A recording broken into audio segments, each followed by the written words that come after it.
Hello, welcome back to my channel. I am doctor Meena. आज की इस वीडियो में हम बात करेंगे डेंटल फिलिंग के बारे में, यानी कि दांतों में जो मसाला भराया जाता है उसके बारे में आज हम बात करने वाले हैं। तो इस वीडियो में आप देखोगे कि टूथ फिलिंग होती क्या है, क्यों डेंटिस्ट रिकमेंड करते हैं फिलिंग कराने के लिए, एंड पेशेंट को कैसे पता चलता है कि उनके दांतों में फिलिंग की जरूरत है, एंड इसकी कॉस्ट क्या होती है। तो ये सारी बातें आज हम इस वीडियो में देखने वाले हैं।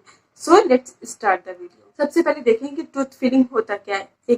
ये एक एक्सटर्नल मटेरियल होता है जो दांतों में फिल किया जाता है, यानी कि दांतों में भरा जाता है। तो अगर हम सोचे कि why dentist recommend the tooth filling, क्यों डेंटिस्ट रिकमेंड करते हैं आपको कि आपके दांतों में फिलिंग की जरूरत है, तो इसके कुछ सिम्टम्स होते हैं। जैसे कि आपके दांतों में अगर कैविटी लगी हो एंड वो कैविटी आपकी ज्यादा डीप नहीं गई हो, सिर्फ आपकी इनिशियल स्टेज में हो, तो उस केसेस में फिलिंग की जाती है। दूसरी बात होती है पेशेंट को कैसे पता चलता है कि उसके दांतों में कुछ कैविटी हो गई है या फिर उसको फिलिंग करा लेना चाहिए। तो इनिशियल स्टेज के अगर कैविटी है तो पेशेंट को नहीं पता चलता है, एंड लेकिन अगर थोड़ा सा इंक्रीज हो गई है तो उस टाइम पे पेशेंट को सेंसिटिविटी स्टार्ट हो जाता है, या फिर पेशेंट का फूड लॉन्चमेंट यानी कि वहां पे खाना फंसना स्टार्ट हो जाता है, तो पेशेंट को पता चलता है। तो इसीलिए according to American academy of dentistry ने रिकमेंड किया है कि एवरी 6 मंथ में आप एक रेगुलर चेकअप के लिए कर जाइए, ताकि आपको इनिशियल स्टेज में जो आपकी कैविटी हो रही है उसका आपको पता चले, एंड उससे आप इमीडिएटली आप उसको फिल करा सकते हैं, एंड फिर आपकी कैविटी इंक्रीज नहीं होगी, वहीं पे आप स्टॉप कर सकते हैं।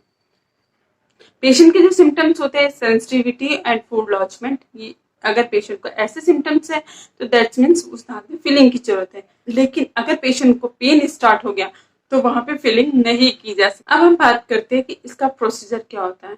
तो इसका प्रोसीजर बहुत सिंपल होता है, सिंगल डे प्रोसीजर होता है। इसमें आपको पेन नहीं होता है।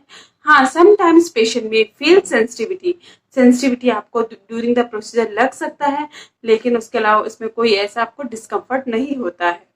तो ये बहुत इजी प्रोसीजर होता है, रूटीनली प्रोसीजर होता है, तो इसमें ऐसे कोई टेंशन वाली बात नहीं होती है। अब हम बात करते हैं कि इसमें कौन से मटेरियल यूज किए जाते हैं। तो आजकल जो लेटेस्ट मटेरियल है मैं उसके बारे में ही आपको बताऊंगी। आजकल सभी पेशेंट एस्थेटिक वाइज बहुत कंसर्न होते हैं, तो जो मटेरियल्स हमारे यूज किए जाते हैं डेंटिस्ट्री में वो एस्थेटिक को ध्यान में रख के ही किए जाते हैं। सो वो जो मटेरियल होते हैं वो ट्रूथ कलर के होते हैं। सो पेशेंट को फिलिंग कराने के बाद उनको अजीब नहीं लगता है, डिस्कम्फर्ट नहीं होता है एस्थेटिक्स में, तो इसलिए एस्थेटिक फिलिंग की जाती है।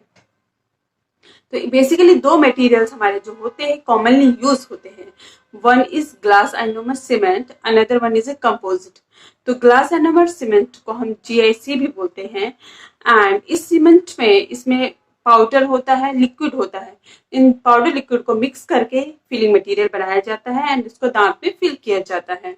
तो ये बहुत सिंपल प्रोसीजर होता है, बट GIC एंड कंपोजिट इनकी जो प्रॉपर्टी होती है, ये दोनों की डिफरेंट प्रॉपर्टीज होती है, दोनों की स्ट्रेंथ डिफरेंट होती है, एंड दोनों को प्लेसमेंट कहाँ पे करना है वो दोनों का अलग होता है। तो आपको डेंटिस्ट ही रिकमेंड कर सकते हैं कि आपको GIC के लिए जाना है या फिर कंपोजिट के लिए जाना है। बट अगर हम पेशेंट के पर्सपेक्टिव से देखें तो जो कंपोजिट होता है उसकी स्ट्रेंथ ज्यादा होती है इन कम्पेयर टू GIC, उसका रिटेंशन भी ज्यादा होता है इन कम्पेयर टू GIC। दूसरी बात, जो कंपोजिट हमारा मटेरियल होता है उसमें हमको काफी सारे शेड्स मिल जाते हैं। तो अगर किसी का फ्रंट टूथ ब्रेक हुआ है या बैक साइड में किसी की कैविटी है, तो फ्रंट टूथ में अगर आपका फिलिंग कराते हैं तो GIC की फिलिंग पॉसिबल नहीं होती है, और एस्थेटिक वाइज भी अच्छी नहीं होगी, एंड रिटेंशन का भी इसमें प्रॉब्लम होगा। लेकिन कंपोजिट में आपको शेड मैच किया जाता है, उसकी प्रॉपरली एक शेड गाइड हमारे पास होती है, उसके अकॉर्डिंग कंपोजिट मटेरियल हम यूज करते हैं। एंड जैसे कि आप इस फोटो में देख रहे हैं, just look like your natural tooth. तो ये पेशेंट के दांत के अकॉर्डिंग, दांत के शेड के अकॉर्डिंग किया जाता है। सो कंपोजिट में ये बहुत अच्छा प्लस पॉइंट होता है कि इसमें आपके इसमें काफी सारे शेड्स हमको मिलते हैं, स्ट्रेंथ इसकी बहुत अच्छी होती है। अगर आप इसको मेंटेन करके रखोगे तो ये काफी साल तक चलता है। जो पेशेंट को भी डिस्कम्फर्ट नहीं होता है, उसको ये नहीं फील होता कि उसका दांत में फिलिंग कराई है, क्योंकि it's matching to your tooth. So ये सारी प्रॉपर्टीज होती है जो कंपोजिट फिलिंग में होती है। ये सारी प्रॉपर्टीज GIC में नहीं होती है। बट इन दोनों के कहाँ पे लगाना है, कैसे लगाना है, ये सारा डिपेंड करता है डेंटिस्ट पे, क्योंकि कुछ पोजीशन होती है दांत की जहाँ पे जीआईसी ही ज्यादा अच्छा काम करता है, वहां पे हम कंपोजिट फिलिंग नहीं कर सकते हैं, तो वहां पे जीआईसी का काम अच्छा होता है। तो बट बेसिकली जो ये दोनों ही फिलिंग्स होती है, इनके जो अलग काम अलग अलग होते हैं। ये जो दोनों ही फिलिंग होती है अच्छी होती है, मटेरियल बहुत अच्छा होता है एंड टूथ कलर का फिलिंग होता है। अब हम बात करते हैं इन दोनों फिलिंग का कॉस्ट के बारे में। वो किसी भी प्रोसीजर का जो कॉस्ट होता है वो डिपेंड करता है क्लिनिक टू क्लिनिक, डेंटिस्ट का क्लिनिक कहाँ पे है, ये सब चीज़ों पे डिपेंड करता है। बट मैं एवरेज कॉस्ट अगर आपको बताऊं तो एवरेज जो कॉस्ट होती है जीआईसी की, ग्लास एनोमेट सीमेंट की, वो 500 से स्टार्ट होती है एंड 1500 तक जाती है पर टूथ।